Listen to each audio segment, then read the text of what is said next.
자, 여호와의 말씀이 1절에 하드락 땅에 내리고 다메섹에 머물리니,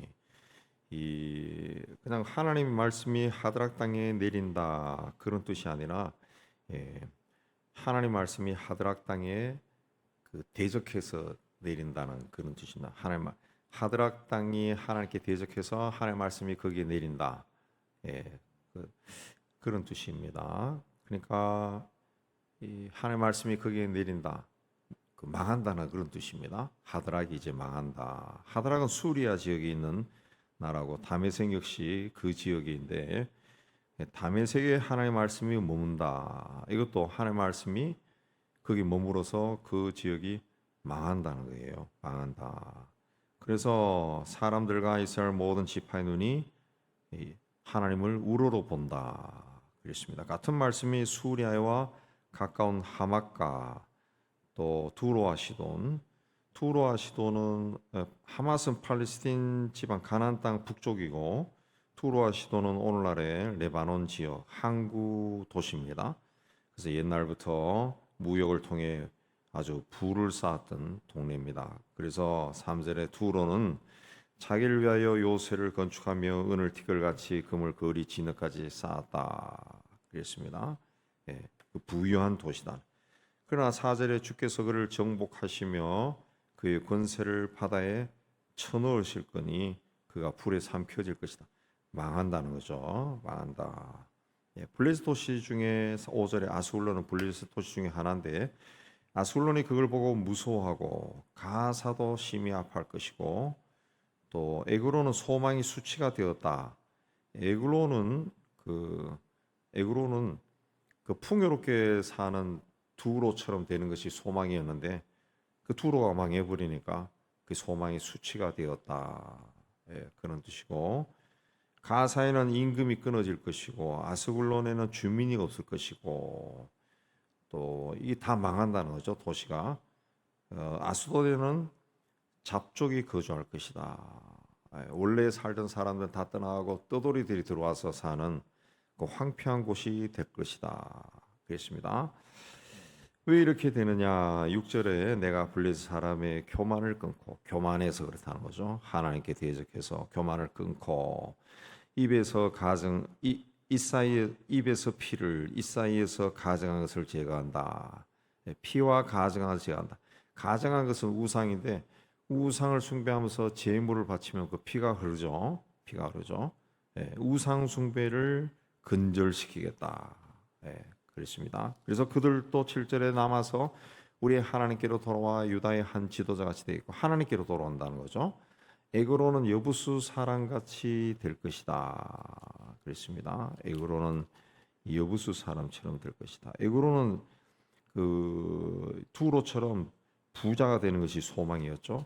근데 그걸 못 한다는 거죠. 그 소망의 수치가 되고, 에그로는 여부수 사람처럼 될 것이다. 여부수 사람은 이스라엘이 가나안 땅을 정복할 때 예루살렘 근처에 살던 원주민입니다.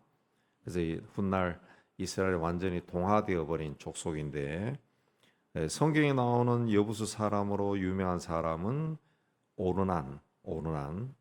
아라우나라고도 하는데, 타작마당, 아라우나의 타작마당이죠. 다윗이 그 타작마당을 사서 하나님께 제단을 쌓았고, 솔로몬이 그 자리에 성전을 세웠습니다. 이게 여부수 사람, 오르난 혹은 또 아라우나입니다. 그래서 여부수 사람은 에그론의 여부수 사람처럼 이스라엘에 완전히 동화되어 버린다.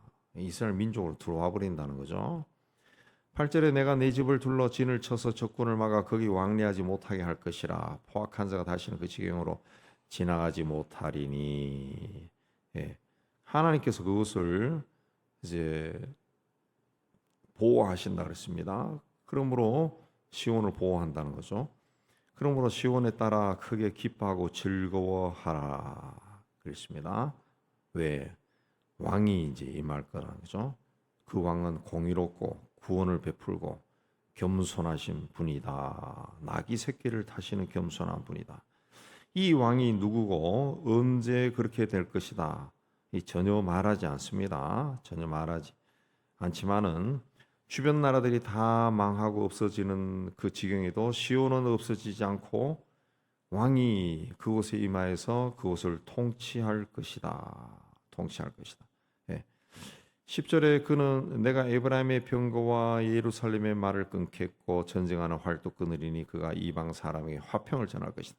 그 왕은 이방 온 세상에 화평을 전하는 사람. 통치는 바다에서 바다까지 이르고 땅 끝까지 이룰 것이다. 온 세상에 화평을 전하는 그리고 화평으로 세상을 다스리는 분이다. 그랬습니다. 그 11절 이하가 이제 더 좀 구체적인 예언인데 내 언약의 피로 말미암아 내가 내 갇힌 자들을 물 없는 구덩이에서 놓았다. 언약의 피는 과거 모세가 시내산에서 짐승의 피로 이제부터 나와 우리 민족은 하나님의 말씀을 철저하게 지키겠습니다. 그 맹세했을 때 그때 그 흘린 제물의 피, 언약의 피입니다. 이게 훗날 그리스도께서 십자가에서 흘리는 보혈로 맺어진 언약입니다. 그래서 언약의 피. 우리는 예수 그리스도의 십자가의 보혈로 하나님과 언약을 맺은 존재입니다. 내가 예수께서 십자가에서 나를 구원하기 위해 피를 흘려 주셨다라는 것을 내가 믿으며 하나님의 자녀가 되고 하나님은 우리의 하나님이 되는 거죠. 그게 언약의 피, 언약의 피.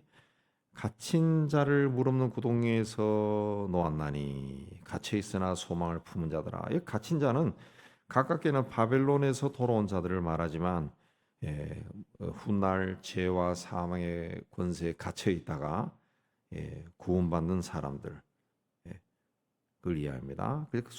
갇혀 있으나 소망을 품은 자들아 요새로 돌아오라. 그냥 하나님의 백성들에게 회개하고 돌아오라 그랬습니다. 내가 너에게 갑절이나 갚을 것이다. 복을 주겠다. 13절에는 유다를 당긴 활로 삼고 에브라임을 끼운 화살로 삼았다. 유다와 에브라임은 남쪽 왕국과 에브라임은 북쪽 왕국이죠. 유다와 이스라엘 왕국을 남쪽과 북쪽 왕국을 가리킵니다. 이들이 이제 헬라 자식을 친다. 이방 세계를 정복한다는 거죠. 이방 세계. 근데 유다를 당긴 활로 삼고 에브라임을 끼운 화살로 삼아서 헬라 자식을 내가 내 자식을 일으켜 이방 헬라 자식을 치게 하고 너를 용사의 칼과 같게 하리라 그랬습니다. 근데 10절에 보면은 에브라임의 병거와 예루살렘 말 북쪽 왕국 에브라임 병거와 남쪽 예루살렘의 말을 끊고 전쟁하는 활도 끊어버린다. 그런데 또 13절에는 활과 화살로 칼로 치게 한다. 그랬어요. 이거는 이제 13절 말씀은 장차 그리스도의 복음이 이방 민족에게 전해질 것이다. 그런 뜻인데 어떻게 전해지느냐? 활과 화살로 활에 화살을 끼워 가지고 쏘는 것처럼 용사의 칼처럼 아주 힘차게 전파될 것이다. 아주 신속하게 화살이 날아가는 것처럼 아주 관에게 명중되듯이 그렇게 이방인들에게 복음이 전파될 것이다. 그런 뜻입니다. 그래서 14절에도 하나님의 화살을 번개같이 쏘아 된다는 거죠. 번개같이. 화살을 쏘면은 그 피할 길이가 없죠. 피할 길이가 없어. 여호사밧 왕도 화살에 맞아가지고 갑옷 틈 사이에 들어가서 죽었죠. 이 복음이 전파되면은 아무도 피하거나 막을 수 없고, 그래서 이방 세계에 복음이 확산될 것이다. 그런 뜻이 됩니다. 그런 뜻. 그래서 15절에 만군의 여호와께서 그들을 호위하시리니 하나님이 보호한다는 거죠. 말씀이 전파된 그 길을 보호하고 그들이 원수를 삼키며 물맷돌을 밟을 것이다. 승리할 것. 영적 전쟁에서 원수들을 삼킨다. 승리할 거다는 거죠. 그들이 피를 마시고 즐거이 부르기를 술 취한 것 같이 할 것인저. 이 피를 마신다라고 하는 말은 원문에는 없고 이 포도주를 마신다는 걸로 되어 있습니다. 포도주를 마시고 그래서 즐거이 부르기를 술 취한 것처럼 한다. 잔치석상에서 먹고 마시고 떠들며 즐거워한다는 거죠. 왜? 승리했기 때문에 전쟁에. 피가 가득한 동이와도 같고 피 묻은 제단 모퉁이도 같을 것이다. 그렇습니다. 제사 드릴 때 짐승을 잡을 때 짐승에서 피가 흘러내리면은 그 피를 받죠. 물동이에 세수대 같은 데서 피를 쭉 받습니다. 우리도 그랬습니다. 우리도 과거에 제가 어릴 때 집에서 돼지나 뭐 소를 잡을 때 보면 피를 이렇게 받더라고. 바게스 같은 데 피를 받아요. 피를 받아요. 그게 이제 해장국이지 뭐. 피 끓인 게 해장국 아니에요. 피덩어리 막 나오는 거. 그 피를 받아가지고 그 피를 제단 모퉁이에 있는 뿔에도 바르고 제단 밑에도 붓고 그랬어요. 그건 이제 하나님께 헌신한다는 뜻이죠. 철저하게 헌신한다. 또 하나님께 영광을 돌린다. 구약에서는 그런 의미가 있습니다. 그래서 하나님께서 원수를 영적 전쟁에서 우리를 승리하게 해줄 것이고 우리가 그들의 피를 마시고 즐거이 부른다. 그래서 우리가 즐거워한다는 피를 막 바르고 막 이렇게 한다는 거죠. 하나님께 철저하게 헌신하고 하나님께 영광을 돌린다. 그런 뜻입니다. 이날에 그들을 자기 백성 양떼같이 구원할 것이고 왕관의 보석같이 여호와의 땅에 빛날 것이다. 왕관의 보석처럼 빛날 것이다. 그렇습니다. 그리고 17절에 그 형통함과 아름다움이 얼마나 큰지 곡식은 청년을 새 포도주는 처녀를 강건하게 할 것이다. 강건하게 한다는 것은 열매를 맺는다는 뜻입니다. 열매를 맺는다. 그러니까 하나님의 축복이 차고 넘친다는 거죠. 차고 넘쳐서 청년과 처녀들이 열매가 풍성하게 된다는 거죠. 열매가 풍성하게 된다. 그 11절 이하의 말씀, 그 9절 이하의 말씀, 이스갈의 말씀, 예언의 말씀에 상당한 부분이 그리스도께서 세상에 오신 후를 예언합니다. 특별히 11절 말씀도 간 보면 이게 교회를 이해합니다. 교회. 하나님이 복음을 이방 세계에 전해서 새로운 세상을 창조한다. 교회가 등장한다는 교회야. 옛 세상 끝이 났다. 버림받았다는 거죠. 그래서 새로운 세상이 시작되었다. 이 나라는 하나님이 보호하시는 곳이다. 하나님이 보호하시는. 거기서는 원수들을 삼킨다는 거죠. 원수를 삼키고 영적 전쟁이 일어나는데 사단의 세력을 삼키고 물맷돌을 밟아버리고 피를 마신다는. 피를 마시고 승리한다는 거죠. 승리한다. 우리가 예수를 믿는다라고 하는 것은 이게 십자가에서 막 처절하게 죽은 그런 예수가 아니라 죄와 사망의 권세를 이긴 예수를 믿는 겁니다. 예수를. 그 십자가는 그 과정에 있었던 거고 우리를 구원하기 위해 피를 흘린 것이고 우리가 믿는 예수는 그 죄와 사망의 권세를 이기신 예수. 그 죄와 사망의 권세는 마귀의 손에 있죠. 그걸 예수께서 이기셨다는 거죠. 이기셨다. 죄와 죽음, 인간에 있어서 가장 큰 세력이 인간이 극복하기 힘든 게 죄와 죽음이에요. 죄. 우리가 구원을 받았지만 죽을 때까지도 우리는 죄와 싸웁니다. 싸우고 그 죽음은 우리가 극복할 수가 없고 누구에나 다 죽음이 찾아오는 거고 죽음이 가장 고통스럽고 슬픈 건데 그러나 예수께서 죄와 죽음의 권세를 이기셨어요. 우리는 그걸 믿는 거죠. 그걸 믿는 거고. 그래서 이 죽음이라고 하는 것은 우리 그리스도인들이 두려워할 이유가 없습니다. 이유가 없습니다. 내가 죽은 후에 내 자식들은 어떻게 될까? 그것도 뭐 생각할 필요 없고, 그건 자식들은 그 하나님이 주신 생명이고 하나님이 주신 인생을 살아가는 거지. 내가 그 자식들의 인생 일일이 간섭할 이유도 없고요. 오늘 나는 하나님 앞에서 나로 살아가는 거죠. 나로 살아가는 거고. 그 죽음을 두려워할 것이 없고 죽음은 그냥 세상의 모든 짐을 벗어버리는 거죠.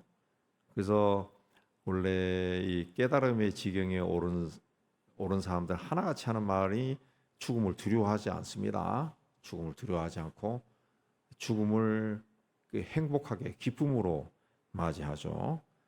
죽음은 제가 일전에 말씀드렸죠. 죽음이라고 하는 것은 내가 세상 살면서 가졌던 모든 의문들이 내가 죽는 순간에 한순간에 다 풀리는 것이고 보고 싶었던 하나님을 눈으로 보는 거고 영생의 세계로 들어가는 거예요. 굉장히 기쁜 거죠. 그렇다고 아이고 오늘 죽자 그건 아니고 그건 하나님께 반역하는 것이고 하나님이 정해진 기간까지 세상에서 즐겁게 살다가 행복하게 살다가 죽음이 오면은 맞이하는 거죠. 기쁨으로 맞이하는. 그 예수 믿는다고 하는 것은 바로 죄와 사망의 권세에서 우리는 그걸 극복했다는 거죠. 이겼다. 그럽니다. 원수를 삼키고 물맷돌로 밟아버린 거죠. 밟아버렸다. 나는 그 새로운 나라에서 새로운 나라, 이 하나님 나라에서 사는 거죠.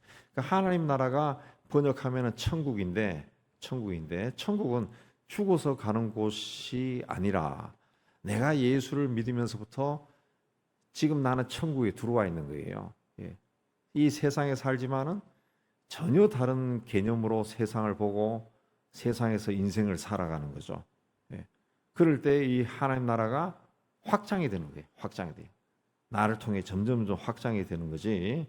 예수 믿는다고 하면서 세상에 너무 매어서 살아버리면은 이게 하나님 나라가 나에게서 위축이 되는 거예요. 위축돼서 이 하나님 나라가 아니라 막 세상에 막 시달리다가 끝나는 겁니다. 그러니까 예수 믿는 어떤 즐거움, 행복이 전혀 없는 거죠. 그래서 물론 세상 살면서 뭐 가족과 뭐 자식들과 해서 이런저런 일로 이 걱정 근심이 생기지만은 그런 걸 자꾸 벗어버리려고 그렇다 해가지고 네 일은 네가 해라 이게 아니라 스스로 거기서 벗어나려고 해야죠. 관심이 없는 것이 아니라 하나님 나라를 바라보는 거죠. 하나님 나라. 예수께서 죄와 사망의 권세를 이기셨다. 우리가 인간이 이 땅에서 겪는 모든 고통과 슬픔과 비극적인 일은 이 죄에서 오는 거거든. 죄에서. 그럼 내가 예수 믿는 사람이라면은 내 주변에 생기는 이런 부정적이고 불안하고 두렵고 걱정이 되는 이런 것들을 내가 예수 믿는 사람이라면은 예수의 권세로 이겨야죠. 그런 어떤 세상에 생기는 걱정, 근심, 두려움, 뭐 슬픔 이런 것들을 넘어서 볼 수 있는 눈을 떠야죠. 그 넘어서 볼 수 있는 눈. 아주 안 좋은 상황이 있어도 그 너머를 볼 수 있는 그 너머를 자꾸 생각해야죠. 그 너머를 생각하는 거죠. 너머를 생각하는. 우리는 그래서 예수를 통해 가지고 그렇게 보니까 굉장히 그 진리입니다. 굉장히 행복한 거예요. 그러나 불교나 도교나 이런 것들은 이 똑같은 비슷한 개념인데 그들은 예수가 없죠. 예수가 없이 그 너머를 자꾸 보는 거죠. 그래서 불교적 용어로 그게 해탈이지. 해탈. 그 너머를 보는 건데 우리는 예수를 통해서 볼 수가 있습니다. 그쪽에는 뭐 몇십 년 도를 닦아야 보지만은 우리는 예수를 통해 가지고 그 너머를 볼 수 있습니다. 죄와 죽음의 세계를 극복한 예수님을 통해서 그 죄와 죽음의 세계 그 너머를 볼 수 있다는 거죠. 그걸 이제 자꾸 하오려면은 그 인간 세상에서 일어나는 그런 일에 막 얽매여서 살지 않게 되고 또 누구와도 비교도 하지 않게 되고 인간 세상의 막 두려움, 불쾌감, 불안함은 어디서 옵니까? 누구와 비교하니까 오는 거예요. 잘 되는 사람하고 비교하고 그러면 막 답답하고 속상해지고 막 하나님에 대해서도 막 섭섭한 마음 생기고 근데 이미 하나님은 예수를 통해서 그걸 넘어서는 능력을 우리에게 주셨는데 우리가 자꾸 이 세속사에 매여 있기 때문에 그렇게 그걸 못하는 겁니다. 그걸 못 보는 거죠. 우리는 예수님이 어떤 분인가 다시 묵상하고 그분이 죄와 사망의 권세를 넘어섰다. 그럼 죄와 사망의 권세를 이겼다. 이걸 교리적으로만 자꾸 생각하면은 죄와 사망, 죄와 사망 그게 아니고 죄와 사망의 권세를 넘어섰다는 것은 굉장히 깊고 풍부한 의미가 있는 거예요. 예. 거듭 말씀드리지만 우리가 겪는 모든 것은 죄에서 오는 거예요. 예수님은 그걸 이겼다고 벌써 해결 다 하셨어요. 그럼 우리도 예수의 마음으로 그 죄와 사망을 넘어뜨려야죠. 넘어야 됩니다. 그 스가랴 시대에 이미 그런 나라가 등장한다는 것을 그 환상을 통해 스가랴가 본 거죠. 그러니까 하나님께서 스가랴에게 계시를 준 겁니다. 계시를 준 거예요. 그래서 스가랴 시대에 이미 하나님의 백성들에게 그걸 바라보라, 바라보라. 그렇게 선포한 겁니다. 그걸 선포한 거예요. 3,000년 전에 벌써 선포한 거예요. 그리고 예수께서 그리스도께서 세상에 오신 거죠. 한 400년 정도 흘러가지고 예수께서 오신 겁니다. 한 500년 흘러가서 예수께서 오신 거죠. 그렇게 사람들의 마음에 그런가 하고 이렇게 좀 준비가 된 후에 예수께서 오신 겁니다. 그러니까 우리는 이 스가랴가 예언한 그 시대에 우리가 살고 있는 거예요. 그게 굉장히 복이 있는 거죠. 그래서 12절 말씀처럼 갇혀 있으나 소망을 품은 자들아. 우리는 갇혀 있는 자가 아니라 이 소망 안에 거하는 겁니다. 소망 안에 이미. 왜? 이때는 그리스도가 오지 않았죠. 근데 지금 오셨잖아요. 그러니까 갇혀 있으나 소망을 품은 자가 아니라 자유함으로 소망을 가진 자예요. 이 믿음으로 하나님 앞에 나가서 여러분의 모든 삶의 걱정 근심에서 벗어나고 두려움에서 벗어나고 정말 주님이 주시는 진정한 자유와 승리를 누리기를 주의 이름으로 축복합니다.